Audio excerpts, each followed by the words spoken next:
सभी को सादर जय श्री कृष्ण। सभी स्वस्थ रहो, व्यस्त रहो, मस्त रहो।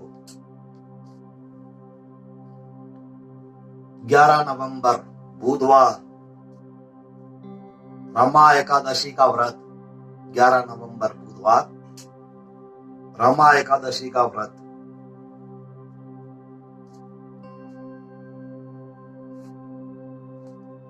सभी से मेरा पुनः विनम्र निवेदन है, आप मेरे चैनल को सब्सक्राइब अवश्य करें और बेल आइकन का बटन दबाएं, घंटी बजाएं,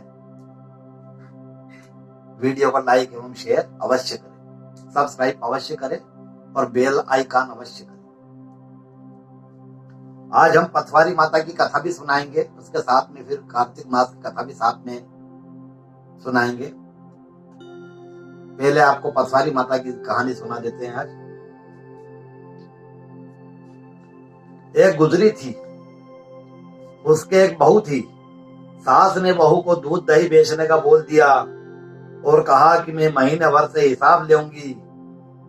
बहू बहुत भोली थी, वह तो दूध दही बेचने निकली तो रास्ते में बहुत सी औरतें पथवारी सींचती दिखी, तो वह बोली, थोड़ा सा मालवी भाषा भी डालूंगा, आप लोग समझते जाइएगा। खड़ी भाषा जैसे हिंदी होती है उस प्रकार से तुम मालवी भी, थोड़ी सी राजस्थानी, दोनों मिक्स हो जाएगी। रास्ता में बहुत सी औरता पथवारी सींचती दिखी तो बहू बोली, इससे कई होवे। तो औरता बोली, अन्न होए धन होए, निपुत्र न पुत्र होए, बिछड़िया को मिलन होए। मतलब अन्न की परिपूर्णता होती है, धन की परिपूर्णता होती है। बिछुड़ा का मिलता मतलब कोई जो बिछड़ जाते हैं, बहुत वर्षों बाद मिलते हैं, उनका मिलन होता है। जिनके पुत्र नहीं है उनके पुत्र पुत्री होते हैं। अन्न होए धन होए, निपुत्र होए, निपुत्र न पुत्र होए, बिछोड़ा का मिलन होए। तो यह बोली, आप सब तो पानी से सींचो, मैं तो दूध दही से सींचूंगी। ऐसा करते करते पूरा महीनों हो गयो और सासू ने हिसाब मांगियो। तो वह बोली, सुबह देऊंगी और जाके पथवारी माता के सामने सोगी। तो माता बोली, तू क्यों सूती है बहू? तब बहू बोली, हमारी सासू ने दूध दही बेचन दियो तो मैं सारों को सारो दूध दही आपके ऊपर चढ़ा जाती थी। अब पूरा महीनों हो गयो और हमारी सासू मारा से पैसा मांगे, अब मैं कहाँ से लाऊं पैसा? माता बोली, मारा पैसा नहीं है, ये पत्थर है, तो ले जा और अंधेरी कोठड़ी में डाल दीजिए। बहू डरती डरती थोड़ा सा पत्थर उठा लाई और काली कोठरी में डाल दिया। सासू बोली, बहू हिसाब दे और जो पैसा आया वो पैसा बता, कितना आया है? तब बहू बोली, अंधेरी कोठरी में पड़िया है। तब सासू ने जाकर देखियो तो हीरा मोती से भरी हुई हीरा मोती से भरी हुई कोठड़ी है। सासू दौड़ती दौड़ती आई और बहू से बोली, तूने कहीं हाट मारी, बाट मारी, चोरी चकारी करी? तब बहू बोली, नहीं सासू जी, मारे तो पथवारी माता टूटी है, आप तो बाहर गया था, मैं दूध दही पथवारी माता के चढ़ा के आती और आपने हिसाब पूछियो तो हमारा पास पैसा नहीं था, मैं कठे से देती। तो वहां जाके माता से ही मांगिया, माता ने मारे पत्थर दिया, मैंने जाकर के अंधेरी कोठड़ी में डाल दिया, वो का ये हीरा मोती हो गया। सासू बोली, मैं भी ऐसा ही करूंगी। ए बहू, तूने ठंडा दूध से पथवारी सींची, मैं तो गरम गरम दूध से सींचूंगी और पथवारी माता तुम्हारे बहुत धन देवेगी। सासू रोज गरम गरम दूध ले जा करके पथवारी माता पे डाल देती। पथवारी माता पे छाला पड़ गया, पथवारी माता मन में कुड़ती। पूरा महीनों हो गयो, बहू ने सासू से पैसा मांगिया। सासू पथवारी माता के पास जाकर के सोई और माता से बोली, माता हमारी बहू से हमारे पैसा मांगे है। माता बोली, बहू तू भी पत्थर ले जा, थारी बहू पत्थर लेगी थी, तू भी पत्थर ले जा। सासू तो धन की लोभी थी, उसने ढेर सारा पत्थर भर के अंधेरी कोठड़ी में डाल दिया। तब बहू बोली, सासू जी पैसा लाया कहीं?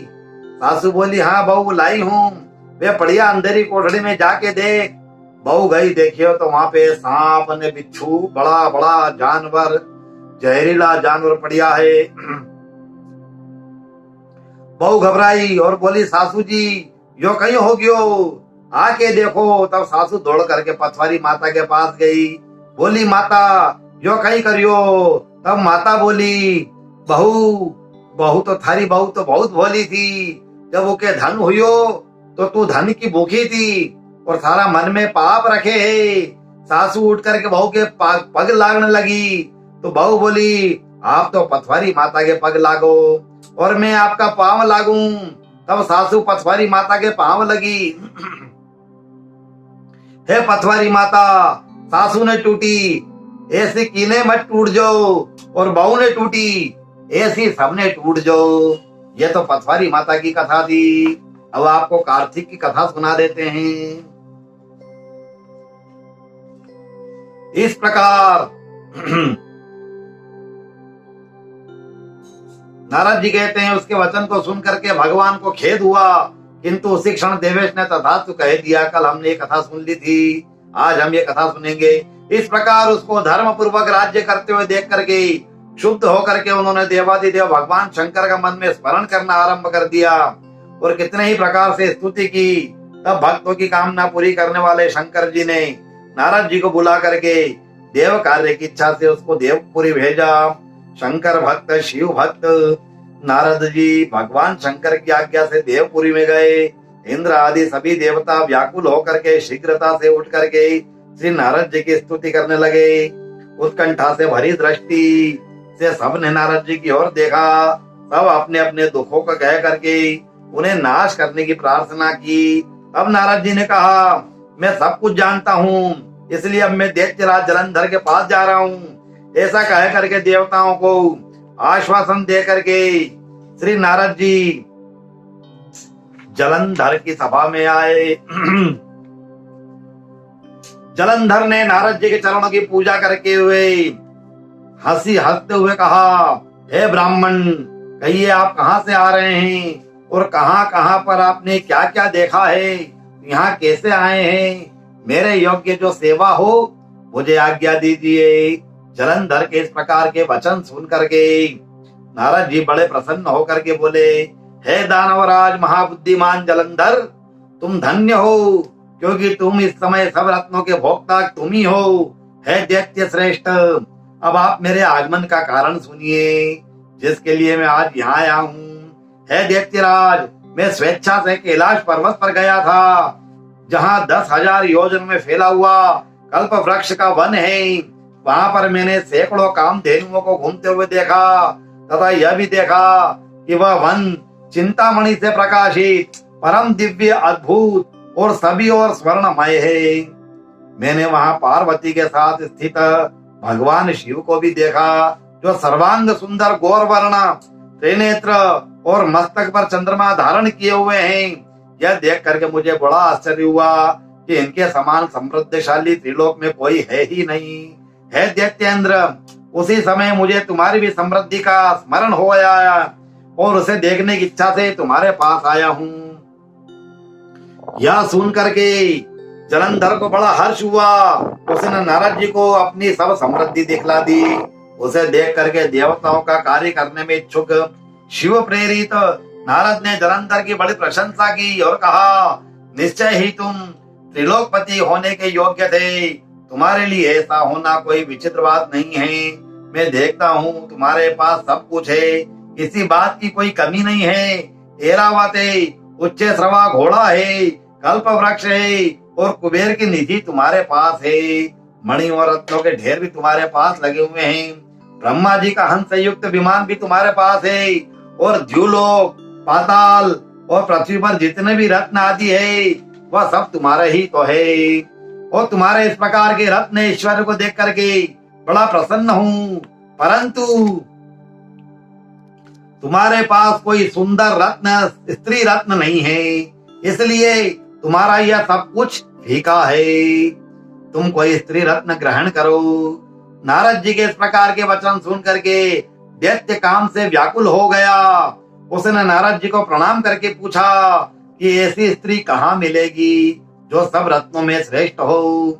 यदि ऐसा रत्न कहीं मिले तो मैं उसे अवश्य ले आऊंगा। देव ऋषि नारद बोले, ऐसे रत्न तो केवल कैलाश पर्वत पर योगी शिव के पास ही है, भगवान शंकर के पास है। उनकी सर्वांग सुंदर पत्नी देवी पार्वती बहुत ही मनोहर है। उसके समान सुंदरी मैंने आज तक कहीं भी नहीं देखी है, तीनों लोकों में नहीं देखी है। और शंकर से बढ़कर के समृद्धिवान दूसरा कोई है ही नहीं।